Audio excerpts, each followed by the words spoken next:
y lo que hemos buscado como Chile Suma es generar espacio de conversación entre gente de centro izquierda y gente de centro derecha, para abrir puentes de conversación, para capturar puntos de vista distintos. Y aunque este grupo tiene mucho más cercanía tal vez a la idea más afines tal vez a lo que podría ser de derecha o liberal, hay gente también de centro izquierda. Y nada, pues encantado de tenerte con nosotros. Bueno, Javier, una persona muy conocida, pero igual vamos a hacer una pequeña presentación. Es abogado, bueno, de San Fernando, de los maristas de San Fernando. Después, entiendo, Javier, te fuiste a estudiar a Santiago, a la Católica, Derecho. Y has tenido una trayectoria política bien destacada, has sido diputado en 3 ocasiones desde el 2009 en forma ininterrumpida y posteriormente actualmente hoy día es senador de la República, recientemente electo, y a su vez presidente de la UDI. Tal vez de lo que hemos buscado en Chile Suma, y por eso estamos muy interesados, Javier, en conversar contigo, es que representa también una generación que tiene menos vínculos afectivos con lo que tú tenías, entiendo, cerca de 12 años a la vuelta a la democracia. Por lo tanto, la historia de Pinochet, del plebiscito, es más lejana, no tiene tal vez esa componente afectiva que muchas veces hace difícil el diálogo entre distintos grupos. Y en este caso, la mirada de la generación tuya, esperamos, no siempre, que sea una mirada más desapasionada, y más de futuro, y no tan enganchada en el pasado permanente de volver a retrotraer y entrar a discusiones bizantinas. Así que nada, pues con esa presentación te dejamos, Javier, para que puedas conversar, y Julia, que es nuestra host, ahí irá coordinando las preguntas y la conversación. Así que bienvenido, Javier, y muchas gracias. Vale, Cristian. Oye, muchas gracias y no sé, la idea es que me dijeron que tenía que hablar más o menos, hacer una breve presentación, un espacio de unos 12, 15 minutos y entrar a contestar preguntas, que yo creo que es lo más importante. O sea, quizás tratar de generar un intercambio con ustedes de los temas que les interese que yo les pueda responder y parto quizás por una reflexión más personal. Yo soy una persona que soy de derecha, voté rechazo en el plebiscito de entrada, a diferencia del 80% de los chilenos que veían en el proceso constituyente una esperanza de canalizar institucionalmente y políticamente por una vía democrática el proceso que vivía Chile desde el año 2019, pero desde mucho antes también. Voy a votar rechazo en el plebiscito del mes de septiembre de este año. O sea, soy una persona de lo que uno podría calificar como de derecha en términos ideológicos, en términos de las cosas que yo voto en el Parlamento. En general creo en el libre mercado, voté en contra de todos los proyectos de retiro del 10%, incluyendo el del propio presidente Piñera, cuando trató de meterlo a la juguera institucional, el tema de los retiros, con todos los errores que se cometieron. Pero sí soy una persona que cree firmemente en la democracia como principio fundamental. O sea, y desde esa perspectiva, yo les quiero contar a título más personal una anécdota. Hoy día en la mañana fueron unos muchachos que se denominan como el Team Patriota, que son como bien cercanos a personas más de extrema derecha, a reclamar, porque hoy día en la UDI también se lo reclama la Renovación Nacional, pero sobre todo el rol que hemos jugado en la última semana, nos reclaman tibieza, nos reclaman estar hoy día tratando de levantar una opción, una comillas, tercera vía. A mí la palabra tercera vía no me gusta tanto, pero en el fondo que tiene que ver con cómo somos capaces de responder al sentimiento del 80% de los chilenos que en octubre del año 2020 votaron apruebo, opción que nosotros no tuvimos en ese momento, pero que sí, democráticamente nosotros respetamos como una esperanza de un proceso que se inició y que si gana el rechazo, como yo espero el 4 de septiembre, no puede significar de que se va a mantener las cosas tal y como están, porque acá hay un mandato ciudadano democrático de una ciudadanía que sí espera que la clase política se ponga de acuerdo en torno al futuro constitucional, que no es para el gobierno de Boric, no es para el próximo gobierno que puede ser de derecha o de izquierda, sino que es para los próximos 50, 100 años. Las constituciones no son algo que se escribe para un gobierno puntual, sino que algo que tiene que trascender a los gobiernos y tiene que permitir a la izquierda y a la derecha gobernar. También nos tildan hoy día de amarillo o no de cumplir el rol que nos corresponde como oposición por conversar con Boric. Yo entré a la política con el convencimiento de que la política, el arte de ponerse de acuerdo con las personas que piensan distinto a ti, de llegar a acuerdos por el bien de Chile. La política es justamente canalizar las pulsiones que tiene cada espectro político de un país, desde la izquierda, pasando por todos los sectores políticos hasta la derecha, para ver cuál es la solución a diagnósticos que probablemente pueden ser compartidos para cómo solucionar los problemas de educación, de salud, de pensiones, y buscar herramientas donde podamos convenir, sin maximalismo, sin que sea, obviamente, mi postura la que le ponga el pie encima a la otra, ni dejarme también someter no sé, por las posturas del otro lado sin ninguna conversación, sin ninguna negociación. Y en ese ámbito de cosas, nosotros definimos al principio de este gobierno del presidente Boric que íbamos a hacer una posición diferente a la que le tocó vivir al presidente Piñera, una posición que dialogara, una posición que construyera en base a diagnósticos bastante compartidos respecto a cuáles son los problemas de Chile. Yo siempre he dicho que incluso con un comunista con quien puedo tener diferencias profundas en la manera de hacer política, ellos la hacen desde la lógica de la lucha de clases, de la división, yo tengo diferencias profundas con esa forma de hacer política, pero probablemente comparto un diagnóstico respecto a los problemas que tiene Chile, de desigualdades, de que una persona, tú no puedes hablar de libertad, de elegir en materia de salud, por ejemplo, si es que una persona lleva 9, 10 meses esperando por una operación en el sistema público.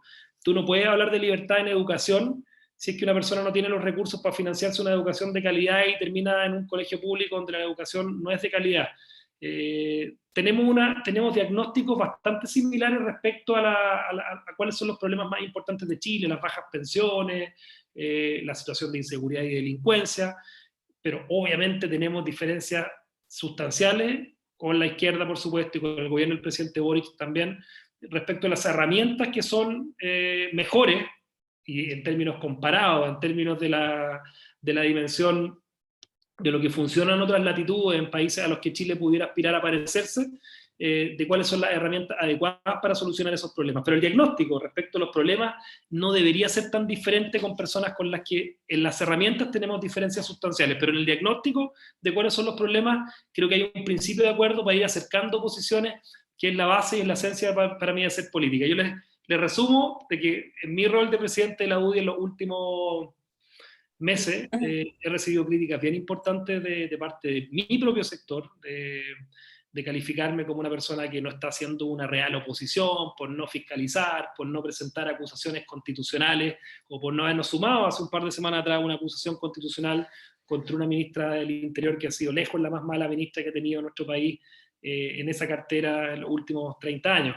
Pero creemos que la forma de hacer política hoy día no es tanto estar en el ring de boxeo del Congreso, sino que tratando de construir con acciones de fiscalización concretas, como lo que hicimos, por ejemplo, hoy día en la mañana en la Contraloría, a propósito de la campaña de difusión del plebiscito por parte del gobierno del presidente Boric. Yo llevo 12 años en política, probablemente los últimos 2 años han sido lejos los más bravos de toda mi vida, han sido 2 años que han coincidido con la presidencia del partido, me tocó ser candidato a senador, me tocó estar a cargo del partido además en el año más político de la historia de Chile, y yo creo que dificulto que en algún país del mundo hayan habido tantas elecciones como hubo en Chile desde el 2020 hasta entre el 2019 y el 2021.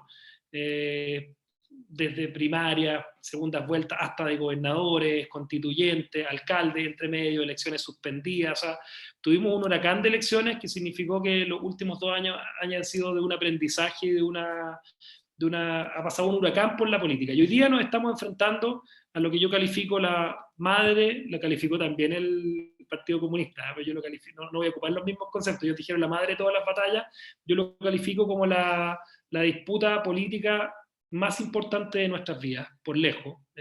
Yo, como tú bien decías, tenía 12 años en el plebiscito del año 88, que uno podría decir que la última fue la más relevante, pero yo creo que en los próximos 50 años Chile no va a tener una disputa electoral tan importante como la que sea el próximo 4 de septiembre, donde hoy día hay algunos que están levantando la opción a aprobar para reformar posteriormente, y es fundamentalmente gente de centro izquierda, que tiene un complejo importante respecto a cómo hacer política o estar en la misma opción política con gente con la que tienen una historia de desencuentros políticos hasta culturales, hasta de sangre. O sea, para una persona del Partido Socialista que haya votado en su tiempo por la Concertación, siendo de centro izquierda, estar haciendo política con la UDI, en la misma opción de la UDI, en la misma franja presidencial, en la misma franja, perdón, del plebiscito que el Partido Republicano, puede parecer una contradicción vital, y es muy difícil para ellos cruzar la frontera. Y por otro lado, los que estamos levantando la opción rechazo, y lo vamos a hacer institucionalmente, a pesar de que no se ha definido todavía una postura institucional, para nadie va a ser una sorpresa que en las próximas semanas, en los próximos días, todos los partidos de la coalición Chile Vamos estén ya institucionalmente por la opción rechazo, pero con un énfasis muy importante, con dos énfasis muy importantes. El primero, hemos entendido de que no se pueden repetir los errores que se cometieron en el plebiscito de entrada, politizando esto con los rostros tradicionales de la política, y esto hay que entregárselo de manera contundente, creíble y nítida a la sociedad civil, a grupos organizados de personas que se vean impactados por las consecuencias de una mala constitución, a personas que a lo mejor no sean los rostros políticos tradicionales, y en esa definición, para nosotros, el hecho de que lo hayamos podido acordar en términos de cómo le entregamos el espacio en la franja electoral a la sociedad civil, el hecho de que quizás por primera vez en muchos años hay un afán de protagonismo súper controlado. Quienes estamos en la política en general somos rostros que nos interesa la figuración pública, ver cómo vamos en un determinado proyecto de ley, con una firma, con un protagonismo. Y yo creo que el hecho de que en los próximos, a diferencia de lo que nos pasó durante el 2020 o el 2021, el hecho de que estos 2 años no hayan elecciones ni parlamentarias, ni de alcalde, ni que permitan el posicionamiento de un partido por sobre el otro, o de un liderazgo político por sobre el otro, eso permite que probablemente haya más generosidad en esta cesión de espacio y de protagonismo a la sociedad civil, que es algo que no es fácil para quienes participan de la actividad política. Y lo segundo, que es más relevante, que igual de relevante para mí que lo primero, de cara al 4 de septiembre, tiene que ver con lo que para mí es un requisito sine qua non, para justamente hacer que personas que no confían mucho o que con los que no tenemos un historial de trabajo político coordinado, previo, gente de centro izquierda, estoy pensando, hay muchos rostros que se han hecho públicos y conocidos, ex parlamentarios, Fulvio Rossi, hoy día Jimena Rincón está ahí, Matías Walker, son personas que están bien críticos de lo que se ha construido en la convención. No vamos a hablar del contenido porque yo creo que ustedes lo han podido conocer, y si tienen alguna duda, yo tengo harta minuta o harto dato respecto de lo que es el real contenido de la convención, sin hacer ninguna campaña del terror, sin hacer ninguna caricatura, ninguna fake news. La convención es, no solamente por lo que ha defraudado los propios convencionales respecto a la seriedad de su trabajo, sino que por el contenido mismo. Y por eso el segundo tema más importante, además de ceder el espacio a la sociedad civil, es construir una alternativa, resignificar el rechazo, o sea, que el rechazo no sea el statu quo, porque la contradicción vital que tienen estas personas que podrían eventualmente cruzar la frontera a trabajar por el rechazo, es que no confían en una centro derecha que sí se ha parapetado en el statu quo, en el inmovilismo en los últimos 30 años. En una centro derecha que a la hora de las definiciones importantes en los últimos años, por ejemplo, el proyecto de ley de la presidenta Bachelet, que hoy día es visto incluso como algo positivo por muchos de nuestro sector, hemos tenido oportunidades en el pasado que las hemos dejado pasar.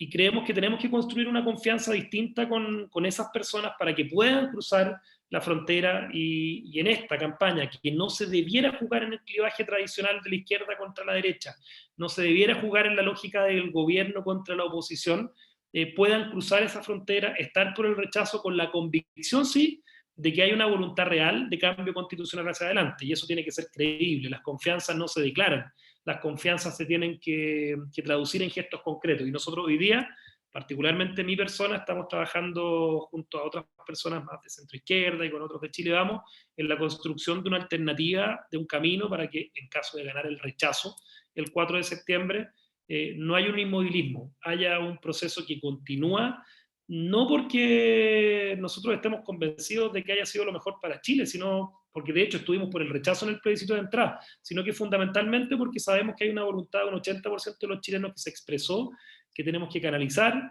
que tenemos que evitar cometer los errores del pasado que nos conduzcan eventualmente a situaciones de incertidumbre política, de estallido y todo lo que nos ocurrió el año 2019, porque el proceso constituyente hay que cerrarlo. Hay que dejar de estar en este limbo permanente de incertidumbre constituyente, porque lo han dicho incluso agencias económicas destacadas, de que ninguno de los dos resultados es perfecto. Pero entre el aprobar para reformar, con bases absolutamente contradictorias en lo que es la identidad nacional, la plurinacionalidad, estructuras burocráticas del Estado que se están creando, que vamos a demorarnos décadas en asimilar y en institucionalizar legalmente, yo prefiero que partamos el camino bien y que hagamos un recorrido que permita que la gente sepa que este es un camino que no termina, porque además, y con esto termino para abrir el espacio a las preguntas, la campaña, hasta donde la está tratando de llevar la gente que está por el apruebo, la gente más de la extrema izquierda, era una campaña en la lógica constitución del año 80, constitución de Pinochet, escrita por 4 generales, como les gusta decir, versus la nueva constitución que nace de la esperanza y de la democracia. Aunque sea un poquito mala, la podemos cambiar. Sabemos que la constitución vigente no es la del 80, sabemos que no es una mala constitución, pero sí hay una necesidad, particularmente con gente que creyó en el cambio constitucional, y vaya qué número, casi el 80% de los chilenos que lo vio con esperanza, y a esa gente también hay que tener la capacidad de responderle con credibilidad y ver cómo no en una tercera vía, y con esto sí que ya termino, como en una tercera vía que no signifique una segunda papeleta, ni mucho menos. Es que se asuma y que sea creíble por parte de un sector político que en el pasado se ha negado el cambio constitucional, a que este es un proceso que tiene que seguir para cerrar de una vez por todas el ciclo constituyente, para tener algo que sea la casa de todos, algo que sea una constitución para los próximos 50 años, que obviamente también sea plebiscitada por el pueblo de Chile. Poco esa es la historia de los últimos 6 meses de mi vida, se la he contado en un resumen bastante ejecutivo. Hay harta conversa que estamos teniendo en este momento con gente de centro izquierda para ver si esa tercera vía, que reitero, no es una tercera pregunta, son gestos concretos de voluntad política, de entender de que si gana el rechazo, el proceso constituyente sigue, pero sigue bien, se hace bien, escuchando a los expertos que han sido desoídos durante todos estos meses en la convención, teniendo participación ciudadana real en cuál es la forma en que finalmente se toma esta definición, y es algo que obviamente desde el equilibrio que tiene hoy día el Parlamento y particularmente en el Senado, yo veo viable que se pueda producir. Parte de eso fue lo que le dio, germen de eso fue lo que le dio la presidencia del Senado a un senador del Partido Socialista, y es parte de conversaciones que llevamos teniendo por varios meses con ellos. Eso es un poco lo que les puedo decir, y abierto a contestar hartas preguntas que me imagino puedan tener respecto a lo que viene esta semana con la cuenta presidencial, la cuenta pública presidencial, la primera cuenta del presidente Boric, que de cuenta va a tener poco, pues no hay muchas cosas que rendir en cuenta, se han hecho pocas cosas concretas. Las dos preocupaciones más importantes que tienen los chilenos hoy día por lejos dan cuenta de las contradicciones vitales que tiene el gobierno. Primero, la seguridad, la situación de la macrozona sur, que es el principal dolor de Chile. Ha habido ambigüedad, ha habido contradicciones, ha habido falta de firmeza y determinación para tratar este tema que es tan importante, que es el de la delincuencia y el terrorismo en la zona sur. Y el otro tema es el costo de la vida, la inflación, la economía. Probablemente se viene en las próximas semanas una reforma tributaria que le va a poner un signo de interrogación más grande a la situación económica de Chile para los próximos meses. El segundo semestre se viene muy duro en materia económica, muy duro. El costo de la vida, la inflación va a tener los dos dígitos probablemente a fines del año 2022, y va a ser una situación muy compleja, que además se va a mezclar con el clima político que va a haber de cara al mes de septiembre para el plebiscito. Así que viene la cuenta pública esta semana, y en función de eso estamos tratando también de manejar la agenda política, y particularmente la convención, que, como les decía, la elección del 4 de septiembre, la elección más importante que a mí en lo personal me haya tocado en mi vida, y yo creo que no me va a tocar otra tan relevante como la del próximo 4 de septiembre, y yo creo que a cada uno de ustedes, independiente de sus edades, no les va a tocar una tan importante en los próximos, en el resto de su vida. Así que eso, abierto a escuchar preguntas. Gracias, Javier, bueno, la verdad que la mayoría que estamos acá son bastante más más viejito, ¿ah? Ya estamos, y es bueno escucharte, por lo menos en el caso personal mío me gustó escuchar esto a pesar de que tus críticas que has recibido dentro del mismo sector, yo creo que es bueno llegar a conversar, a entenderse, a tratar de, digamos, avanzar y no ser esa oposición que a lo mejor muchos o un sector más duro le gustaría que fuese. Ahora vamos a ir haciendo y dando las palabras a cada uno. Nosotros les pedimos, como somos un grupo acotado, somos un grupo también de mucha confianza, donde la idea que tú, Javier, te sientas también bien, es que vamos a abrir el micrófono y les pedimos solamente que a los que preguntan sea corto, digamos, no tan largo, para poder escuchar tu opinión, que es la que nos interesa. Y yo voy a partir yo, digamos, me voy a dar, digamos, ya que estoy tratando de moderar esto, me voy a dar la primera pregunta y tiene que ver justamente con lo bueno que se escucha lo que tú estás transfiriendo en términos de conversar, de dialogar, de no ser esa oposición de poner zancadilla, etcétera. Pero por otro lado también está esta conversación que también me parece muy adecuada con la centro-izquierda. Tú nombraste algunos personajes, hay otros más, digamos, que están justamente, no quieren, no les gusta lo que está pasando, lo que se está escribiendo, lo que se puede aprobar. Y en eso tú dijiste que estabas en conversaciones con ellos, pero hay una inquietud que nosotros la vemos permanentemente dentro de nuestros colegas, nuestros rubros donde nos movemos. Bueno, yo soy muy cercana al rubro agrícola, digamos, así que hay mucho también, y en la zona, para qué decir la Araucanía, mucho temor de cómo construir esta tercera alternativa y cuándo se da a conocer esta tercera alternativa. Porque hoy día uno ve la buena disposición de ustedes, la buena disposición de otros sectores, sin embargo, estamos hablando de una izquierda bastante radical, donde se va con todo y no con las mismas, a lo mejor, códigos de transferir una buena o elaborar una buena tercera alternativa. No sé si me explico, Javier. Sí, totalmente. Oye, a ver, yo creo, Verónica, que... Julia, perdón, Julia. Yo creo, Julia, que hay una posibilidad real, creo, yo hago política para tratar de que las cosas que estoy haciendo se concreten en definiciones en el corto plazo, porque probablemente si pasan un par de semanas más, lo que se está tratando de construir no tenga piso para permitirle que el puente que debe haber entre personas de centro izquierda para cruzar a la vereda, no de la centro derecha. Yo estoy pidiendo a las personas que cruzan desde la vereda cultural de la izquierda, que naturalmente está inclinada a la opción apruebo, que crucen a la vereda de la democracia, porque yo creo que el clivaje que se da en esta elección no es el tradicional, no es el de una elección parlamentaria donde cuántos diputados va a tener la UDI y cuántos va a tener el Partido Socialista. Es cuánta pérdida de libertad, cuánto poder omnipresente del Estado va a haber en los próximos 100 años de Chile. Y yo tiendo a pensar de que gente de centro-izquierda lo entiende y lo cree. Ahora, no es fácil, fundamentalmente por la barrera cultural que tienen gente que, y yo te lo planteo en términos más de historias de vida, personas que a lo mejor fueron exiliados políticos, tienen familiares que fueron víctimas de violación a los derechos fundamentales, les tocó vivir en lógicas de guerra fría. Y por eso creo que para la generación, por lo menos que estamos hoy día en la UDI, nos ha resultado un poquito más fácil cruzar esa frontera o invitar a cruzar esa frontera.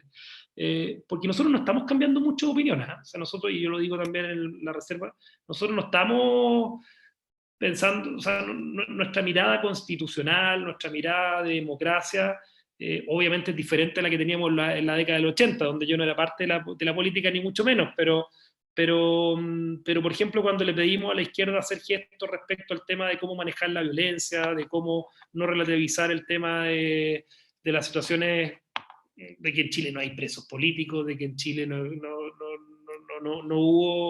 se necesita la colaboración de los militares, por ejemplo, en la macrozona sur, no es tanta la posición que nosotros tenemos que cambiar. De hecho, ha sido el gobierno el que ha cambiado de posición. Tú ve a Gabriel Boric cambiando de posición respecto al 10%, ve a Gabriel Boric cambiando de posición respecto al tema del empleo de fuerzas militares en la Araucanía. Lo hacen con este apellido de acotado, o presentan un 10% distinto también, que les fue mal, pero han sido más ellos los que han tenido que cambiar de posición, y nosotros esperamos convencerlos. Para eso, y solamente con esto termino, Julia, para eso no tenemos que burlarnos de los que estuvieron en el 80%, porque al contrario, ellos representaban una esperanza.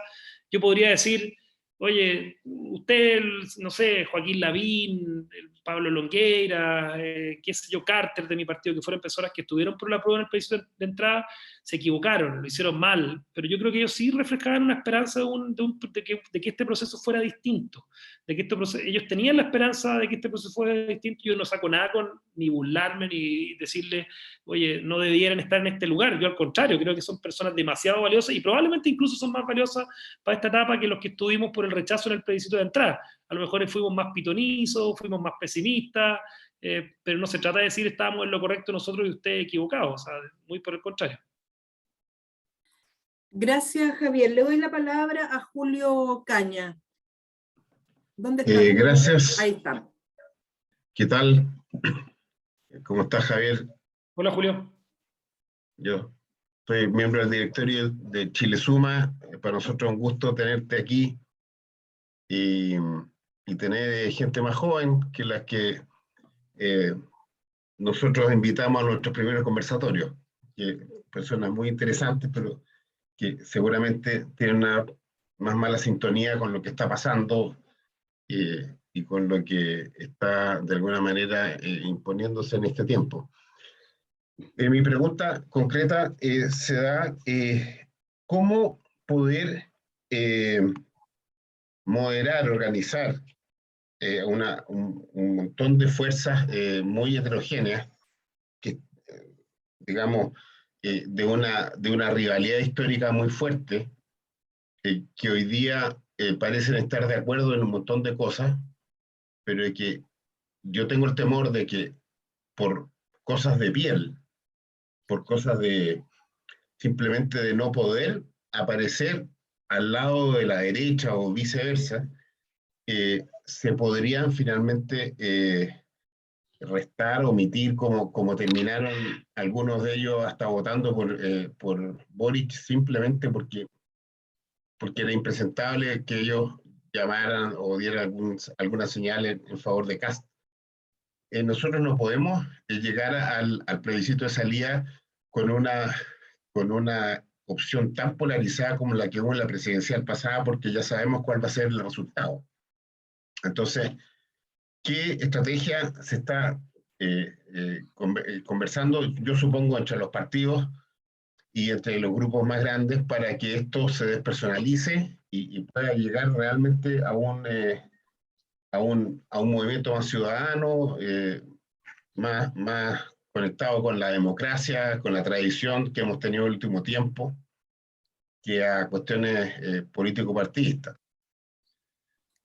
Gracias, Julio. Gracias, bueno, Julio. Sí, a ver, muy breve. Yo algo expliqué en eso. Yo creo que lo que tú dices es muy cierto. Acá hay un llamado de la tribu para la gente de centro izquierda que al final, para mí es inexplicable que una persona, en mi lógica, por supuesto, es inexplicable que alguien como Ricardo Lagos, que fue tan vapuleado en su gobierno por gente del Frente Amplio, por esta misma persona que hoy día es presidente de Chile, haya llamado finalmente a votar por Boric, siendo que fue un presidente socialdemócrata, lógicas bien distintas, y además les movieron el piso absolutamente y renunciaron a lo que habían sido los mejores 30 años de Chile porque les corrieron el eje hacia el Frente Amplio, hacia la izquierda radical y el Partido Comunista particularmente. Pero lo entiendo en la lógica de ese llamado de la tribu, de esa historia de lucha contra la dictadura, en las palabras de ellos, de historia común de izquierda, que para ellos es antinatura votar por alguien, era antinatura votar por alguien como José Antonio Kast, que representaba lo más extremo de la derecha. Pero fíjate que yo creo que la principal gracia de lo que viene ahora es que esto es un proceso que no está hecho y no está pensado para la siguiente, para ver quién es más grande en el Congreso, a quién le corresponde el gobierno. Lo que hizo la convención es un trabajo de joyería autoritaria, de pérdida de libertad, y por eso el clivaje no va a estar acá puesto entre la democracia, o sea, entre la derecha y la izquierda, sino que entre la democracia y el autoritarismo. Yo espero que personas de centro izquierda, quizás no tan simbólicas como el expresidente Lagos, pero estoy pensando en gente que no está además con el freno de mano puesto por el hecho de pertenecer al gobierno, y estoy hablando particularmente de la democracia cristiana, que quizás por primera vez pueden, porque la democracia cristiana no es parte del actual gobierno, el Partido Socialista sí, tiene seremis, tiene ministros, tiene miembros en el gabinete, y los otros partidos de apruebo de dignidad y el socialismo democrático, o sea, todos son parte del gobierno. Y la manera de captarlo a ellos es un poco haciéndoles sentir de que esto es algo donde no va a aparecer ni Javier Macaya, ni Chaguán, ni Kast, ni nadie de la centro derecha, rostros tradicionales en la franja. No vamos a hacer nosotros los rostros de la campaña, y hemos cedido ese protagonismo. Vamos a trabajar como nunca por debajo, vamos a hacer una cuestión bien importante en lo territorial, en los concejales, en el trabajo que tenemos que hacer en todo Chile, pero no vamos a hacer los rostros de la campaña del rechazo. Y segundo, en un compromiso de contenido futuro de cambio constitucional, que eso tiene que ser, tiene que ser el piso sólido del puente para que esta gente lo pueda cruzar con tranquilidad. Creemos que por ahí va un poco, pero tú tienes razón, Julio, cuando dices, al final, para gente de centro izquierda, que culturalmente tienen una historia, tienen identidad, tienen familia, probablemente sangre, lazos filiales, que son súper difíciles de romper. Y yo he tenido conversaciones con muchos de ellos. Algunos lo van a hacer, algunos. Los más van a sacarle la pata al acelerador, los que saben que esto es malo y saben que probablemente no van a hacer campaña muy agresivamente por la opción apruebo, van a decir que están por el apruebo, pero no van a hacer campaña. Y otros tantos van a cruzar el río y van a estar por el rechazo. Y eso es un trabajo que está en construcción en este preciso momento. Estoy en una reunión en un par de horas más sobre ese tema. Oye, Amarillos por Chile, ¿qué crees tú que va a hacer finalmente? Yo creo que van a estar en la opción rechazo. Ya, porque Gracias. han estado más Gracias, fuertes, Javier. han entrado más fuertes últimamente. Sí, Gracias, Javier. Julio Hito, no se me desordene. Ya, bueno. Tenemos algunas otras. Tenemos a Cristian Rubio. Cristian, tú querías preguntar. Sí, Javier, yo, si te entendí bien, vi como dos estrategias, ¿verdad? Una es que vas a hacer espacio a los partidos de derecha, a la sociedad civil, y básicamente a mostrar a los grupos afectados, ¿no es cierto? Los distintos grupos, que hay múltiples, y en eso se puede entender. Entonces, tengo una pregunta primero, que era, dentro de la izquierda, desde la mirada tuya, ¿cuál sería el principal grupo afectado con esta nueva constitución? Y estoy pensando en la línea de la pérdida de la democracia, o que está en riesgo la democracia. Entonces, no sé cuánto en ese espacio de la sociedad civil, si también hay que pensar como un grupo objetivo, que tú lo estás mencionando y lo estás hablando, de qué será lo que más perdería un grupo de la centroizquierda y que hay que ir a atacar ese tema, como por ejemplo la pérdida de la democracia, o si está realmente en riesgo la democracia. Y la segunda pregunta, que tiene que ver con tu estrategia del statu quo, que es la típica asociación verdad a la derecha, y ahí es donde yo creo que a lo mejor hay una oportunidad cuando tú dices, por ejemplo, los mejores 30 años, que probablemente por indicadores lo son, pero siempre se le ha visto a la derecha muy cercana, con razón, de verdad, a la derecha económica. Y la derecha que hoy día está planteando la visión del poder político, el bicameralismo, que el Senado hace contrapeso, y eso lo trata de hacer bien, pero nos ha faltado con fuerza hablar del tema de la desconcentración del poder económico. ¿Y cuál sería como una propuesta donde para lograr legitimidad y romper ese vínculo que hay, uno de nuestros directores lo menciona muchas veces, esta concomitancia entre la derecha política y la derecha económica? ¿Cuál sería una propuesta concreta para, por ejemplo, para la Fiscalía Nacional Económica, para el CERNAC, para realmente desconcentrar un poco el poder económico, tanto como nos interesa desconcentrar el poder político y fomentar lo que tú dijiste, el libre mercado? Pero el libre mercado se construye, ¿verdad? El modelo funciona mejor cuando hay desconcentración de poder. Eso pasa en todo, no solo en el tema económico. Y ahí como que la derecha flaquea, le gusta hablar de reformar el Estado, un Estado para Chile, que sin duda hay que reformar el Estado, pero tal vez nos ha faltado fuerza, y digo nos ha faltado porque yo me siento más cercano a ideas de la derecha en este tema, en disolver o tratar de reducir ese vínculo que tal vez ha hecho mucho daño. Oye, sobre la primera pregunta, a ver, lo que nos pasó en el plebiscito de entrada, y particularmente para la elección de los convencionales, que había una multiplicidad de causas que se agruparon todos bajo un gran paraguas, que era en ese momento la imagen negativa que se tenía sobre el gobierno del presidente Piñera, pero el feminismo, el tema del agua, el medio ambiente, el no más AFP, el aborto, paraguas donde se hizo campaña, curiosamente, particularmente en la elección de convencionales, cada convencional representaba una causa, el agua, el medio ambiente, el señor que salió gobernador de la región de Valparaíso era el tema de Modatina también. Y eso hoy día ocurre, yo creo que un efecto inverso, ¿eh? Cuando tú revisas norma por norma, agricultura, minería, emprendimiento, incluso los grupos que les importan más los aspectos valóricos, el derecho a la vida, el tema del aborto, o sea, tú tienes, se da un poco vuelta esa tortilla de multiplicidad de causas que hoy día podrían favorecer al rechazo, pero yo tiendo a pensar de que el gran paraguas unificador del rechazo, donde todos se pueden identificar, es la identidad nacional. El hecho de que nuestro país, un país que tiene una tradición y una historia con un montón de falencias en su reconocimiento probablemente a los pueblos originarios, que es una falencia, que es una cuestión que debiera estar constitucionalizada, que no está hoy día. Pero que eso no justifica, esa falta de reconocimiento de los pueblos originarios no justifica que tengamos 13, 14 naciones en Chile, justicias diferentes para personas que son chilenas, que 85, 90% de los chilenos somos mestizos, no pertenecemos a un pueblo originario. Y ese gran paraguas yo creo que es la causa más profunda, la identidad, la unidad nacional. Y un solo país, una sola bandera. Cuando tuve en el acto de cierre hace un par de semanas atrás en Antofagasta, que habían de todo menos banderas chilenas, y cuando los constituyentes no respetan el himno nacional, yo creo que eso es algo que representa bastante bien todas las causas y que se puede probablemente generar una agrupación ahí, una identidad en torno a esa.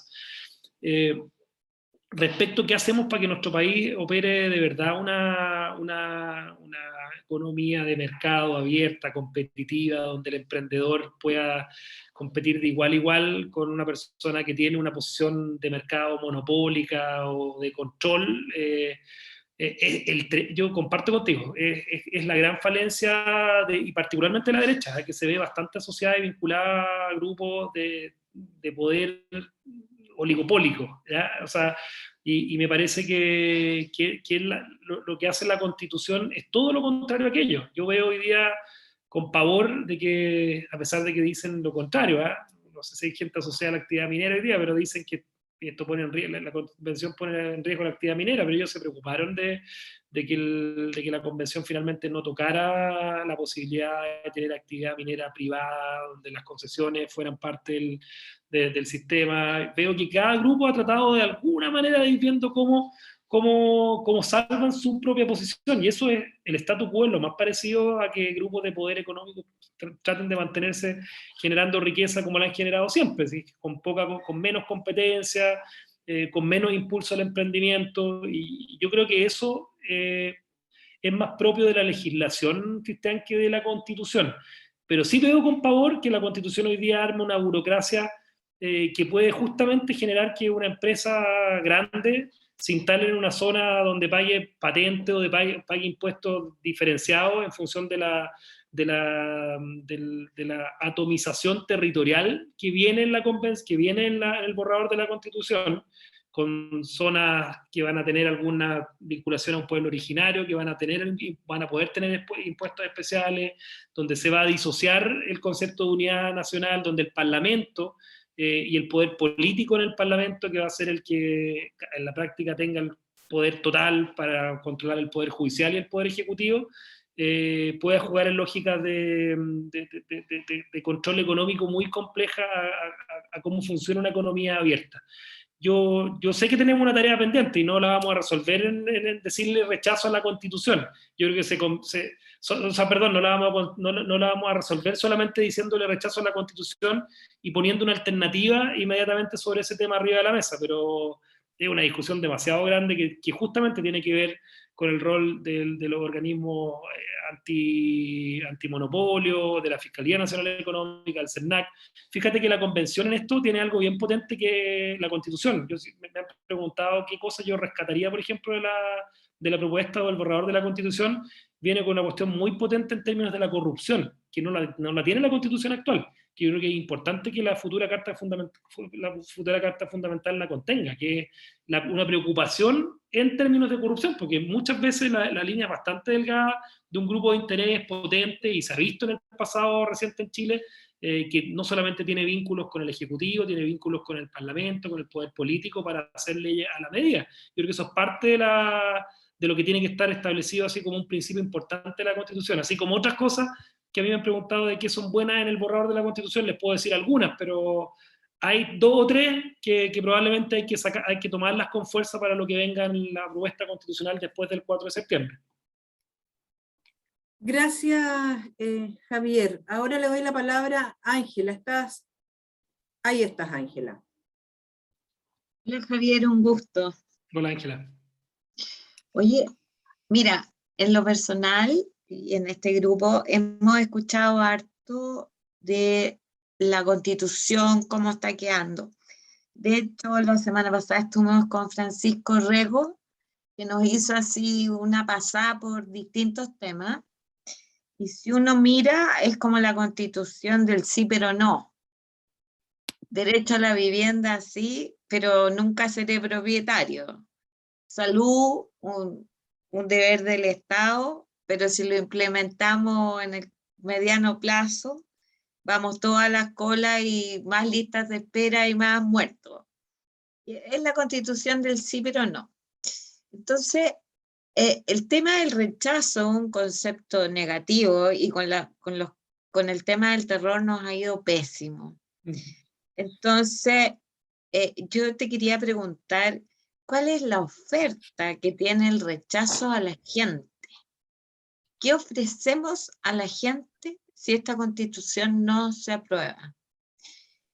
Y mi otra pregunta a ti es, ¿tú crees que la opción rechazo es una opción hoy día? Yo como político te voy a contestar primero la segunda pregunta. Yo creo que hacerle campaña al rechazo, si yo fuera publicista político solamente, yo creo que hacerle campaña al rechazo es mucho más difícil que hacerle campaña a la prueba. En términos de lo que significa la prueba, la esperanza, el proceso constituyente que ya aprobó el 80% de los chilenos. Pero creo que es una opción realista, fundada básicamente en contenido concreto y objetivo de un texto que es muy malo, ¿ya?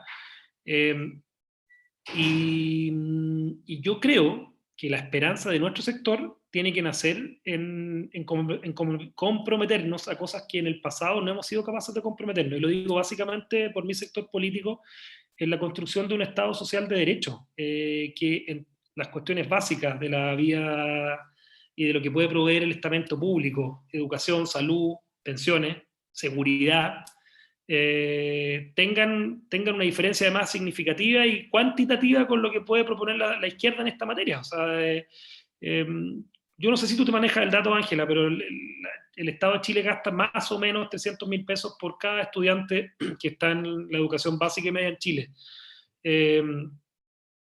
Cuando tú le preguntas a lo que es la subvención, si tú desagregas costos de infraestructura y todo, cuando tú le preguntas probablemente a una persona de Colchagua Profundo, de Palmilla, si es que tiene libertad de que su hijo se eduque en un colegio que le parezca razonable, te va a decir que no la tiene, que tiene que ir al colegio que le tocó por la tómbola, y que es un colegio que probablemente no tiene ninguna condición, ninguna capacidad de que ese chiquillo ocupe la educación como la gran herramienta de movilidad social que debiera ser y que en otros lugares del mundo. Yo creo que Chile tiene que comprometerse a la construcción de una eficiencia en el gasto público en esta materia, por ejemplo, en la educación. No hay libertad, nosotros hablamos mucho y nos lavamos la boca con la libertad, y estamos reclamando hoy día porque la convención, por ejemplo, elimina la ISAPRE, pero esa es una libertad relativa, porque tú tenés que tener las lucas para pagar las 300, 400 lucas que te sale la ISAPRE. Sí, pero no. Claro, o sea, en el fondo, sí, no. ¿cómo tú garantizas que las personas de este país nazcan al menos en estas cuestiones básicas? Salud, educación, pensiones, la seguridad universal debería ser similar para todos, no es compatible. A mí no me hace sentido que en la granja tengan una calidad de seguridad peor que la que puedes tener en Vitacura o en Las Condes, ¿te fijas? O sea, creo que y la derecha puede comprometerse a hacerlo desde una lógica además con mayor eficiencia, entendiendo que la sociedad civil, el mundo privado, cumple un rol en la satisfacción de estas necesidades y de estos derechos sociales. O sea, esto no es solamente patrimonio del Estado. Para la izquierda, los derechos sociales solamente son provistos por el monopolio estatal. Nosotros creemos que la sociedad civil, estoy hablando incluso de la El vilipendiada. El empresariado. El empresariado, por supuesto, o sea, la vilipendiada AFP, o sea, que la gente pueda tener real capacidad de elegir implica también que un sostenedor de un colegio particular subvencionado que lo hace bien, a lo mejor sean ellos los que se lleven estas 300 lucas en Palmilla y que hagan un tremendo colegio y que el papá reciba esas 300 lucas y lo pueda llevar directamente allá, en una cuestión como el demonizado voucher en educación, por ejemplo. O sea, nosotros tenemos que comprometer a Chile en un sueño colectivo respecto a ciertos derechos sociales que tienen que ser fundamentales. Muchas gracias, Javier. Muy interesante, además, como lo has puesto. Ojalá eso se pueda traducir y poder transferir, que de repente también nos cuesta mucho transferir estas ideas y hay que, como tú decías, la gente de Palmilla y otras zonas no tienen opción, digamos, de elegir el colegio el que le tocó nomás. Y ese tiene que ser bueno para que esa persona no se sienta que está, digamos, siendo discriminada. Así que vamos a esperar de cómo se transfiere eso, que yo creo que el gran temor es cómo vamos llegando a toda la sociedad. Tenemos como tres preguntas más, hasta son las 20:02. ¿Hasta qué hora tenemos, Javier? Para no complicarte, porque tenemos unas 3-4 preguntas más. Tengo que moverme muy luego, me quedan no más de 10 minutos. Ya, entonces rapidito Javier Pérez y se prepara rápidamente a Rafael y Alexei. Esas son las tres que tenemos. Vale. Por favor, Javier. Juli Francisco Vergara estaba antes. Perdón, ya, Francisco Vergara, a veces me fue. Francisco, y vamos a dejar a Javier que a lo mejor Javier, espérame un segundito, es que ahí yo me papelé. Francisco Vergara primero, disculpa. Adelante, Francisco. Gracias, Julia. Javier, bueno, un placer poder conversar contigo. Una de las razones por las que yo antiguamente dejé de ser votante de la centroizquierda es porque yo tenía mucha admiración por la centroizquierda chilena, la que estaba integrada y liderada por Patricio Elwin, Freddy Ruiz Tagle, Ricardo Lago Escobar, ¿para qué hablar? Porque ellos tenían siempre una política súper clara con respecto a lo que era el tratamiento del Partido Comunista, no lo tenían integrado al gobierno y lo consideraban un partido que no era democrático, sino que se servía de la democracia. Sin embargo, lo que me pasó que fue con el tiempo, fue avanzando y vi que lo empezaron a integrar al gobierno y sobre todo con todo este tema del estallido social, etcétera, se unieron al relato del Partido Comunista y hoy día están aliados, salvo algunas voces críticas, por supuesto, Maldonado, Walker, Jorge Chauson, etcétera, que está directamente por la campaña del rechazo, pero la gran mayoría de los que son centro-izquierda y que están dentro de la institucionalidad de los partidos, por decirlo así, van a seguir el llamado a la tribu y van a terminar votando a prueba. ¿Qué crees que finalmente, es tú primero que nada, que el Partido Comunista es o no es un partido democrático? Yo tengo una opinión súper clara al respecto, pero te lo quería preguntar a ti. ¿Y por qué finalmente la centroizquierda se alía con este movimiento para crear finalmente una constitución claramente con pulsión totalitaria? Esa es mi consulta. Gracias.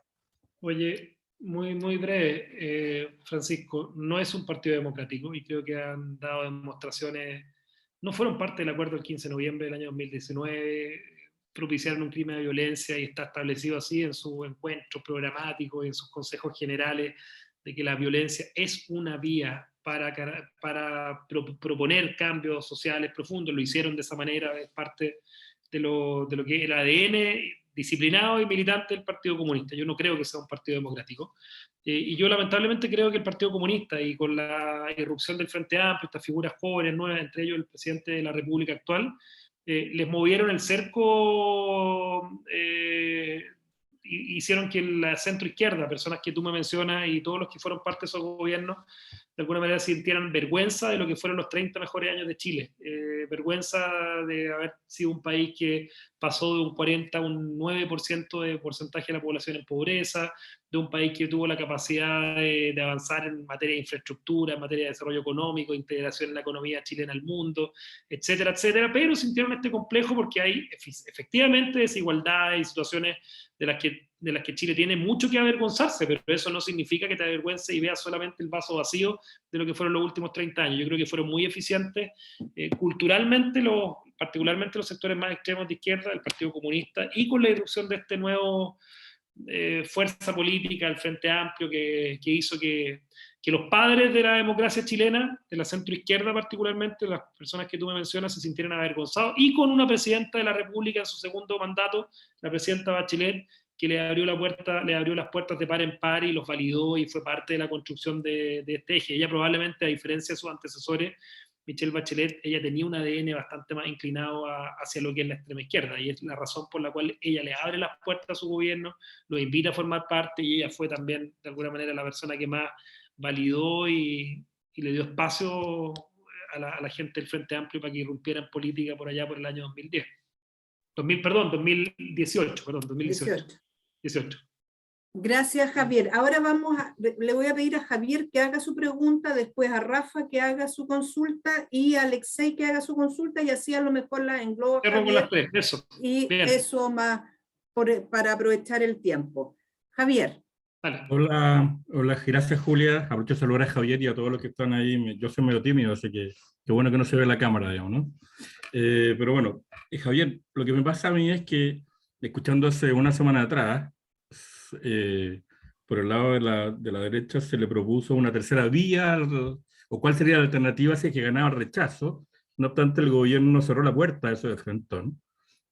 Entonces queda toda la percepción de que la gran jugada es que el rechazo no es una alternativa, sino que es solo aprobar para reformar. Ese es como la estrategia que uno, o por lo menos yo, percibo desde fuera. Y lo otro, bueno, complementario nomás, era si los amarillos podían jugar algún rol en este rechazo que es una opción válida, digamos, ¿no? Pero como no hay una alternativa, ¿qué significa rechazar? Es como la gran duda. Esa era mi pregunta y gracias por la palabra. Gracias, Javier. Rafa.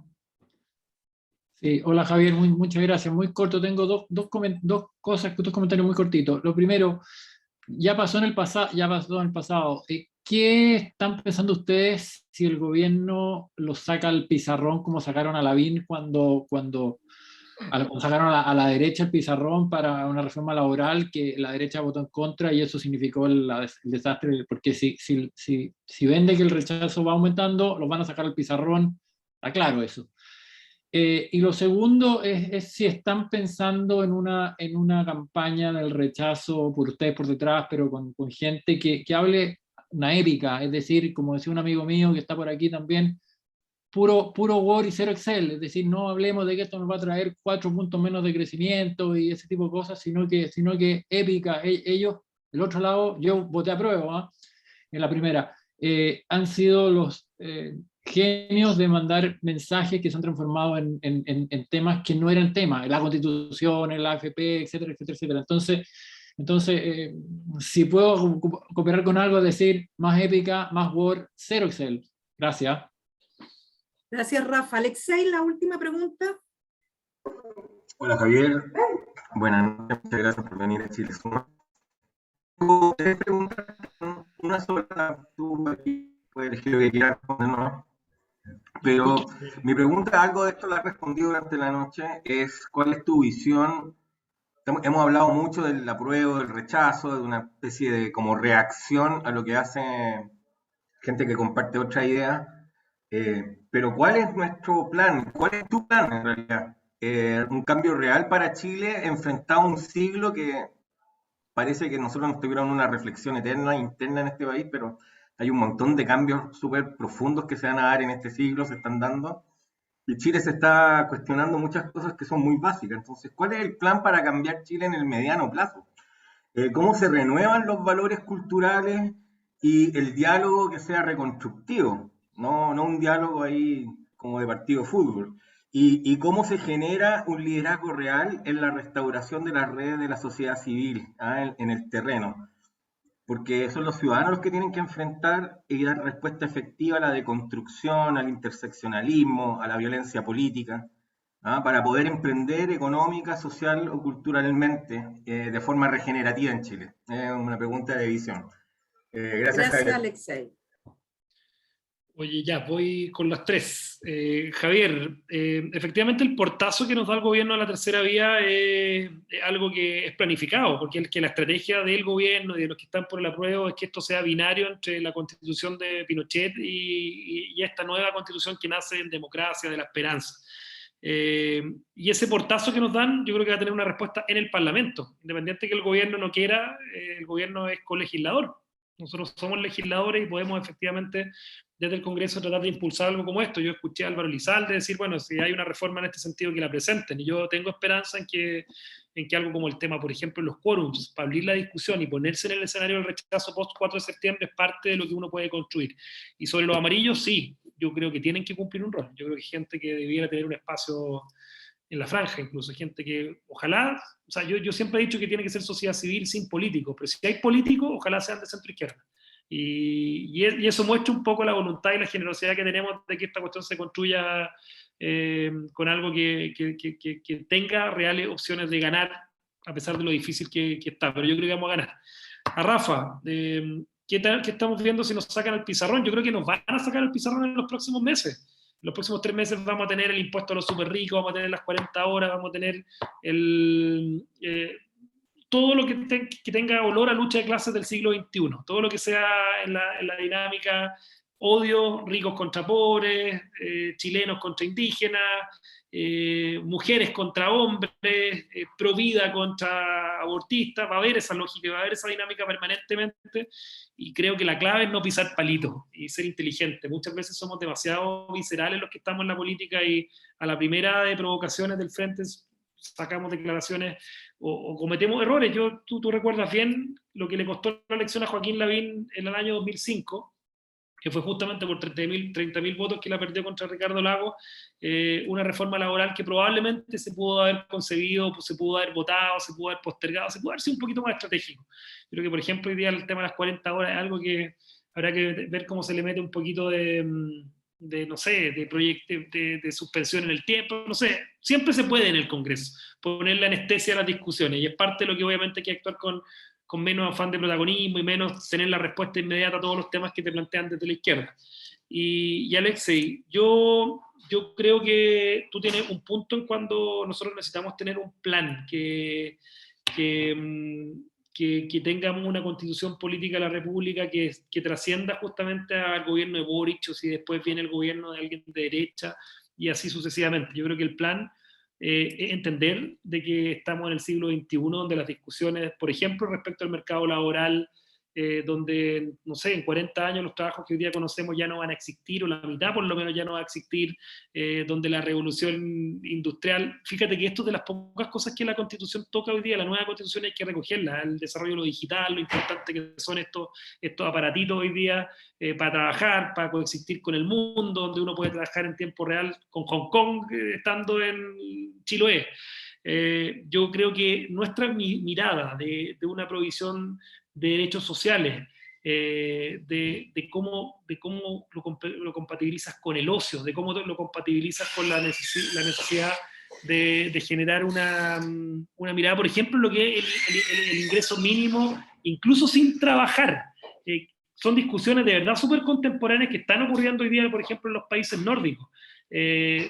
Tenemos que meterle harta cabeza, y es parte de la ayuda, Alexei, que uno requiere de gente como ustedes, que desde la sociedad civil hoy día están tratando de colaborarnos y alimentarnos un poco el trabajo que nosotros estamos haciendo. Así que por ahí va. Como me toca irme ahora, despido, quería Julia, las disculpas porque me toca una reunión a la que ya voy llegando atrasado. No, muchas gracias, Javier, y rápidamente abramos los micrófonos y te agradecemos, y lo más probable es que te invitemos nuevamente para ver cómo va esta estrategia y esta construcción de la tercera vía. Muchas gracias, Javier. Muchas gracias.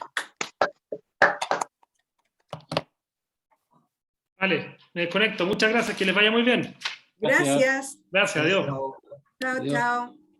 Bueno, y gracias a todos los que se conectaron el día de hoy. Les agradecemos. Vamos a tener un próximo conversatorio con también gente tan interesante, y vamos construyendo esta tercera vía y escuchando las distintas opciones y alternativas y miradas, digamos, sobre la Constitución, pero también sobre este gobierno y el futuro más cercano. Así que muchas gracias a todos y nos vemos en el próximo lunes, esperemos. O si no, el subsiguiente. Bueno, Fernando. Chao, chao. Gracias, nos vemos.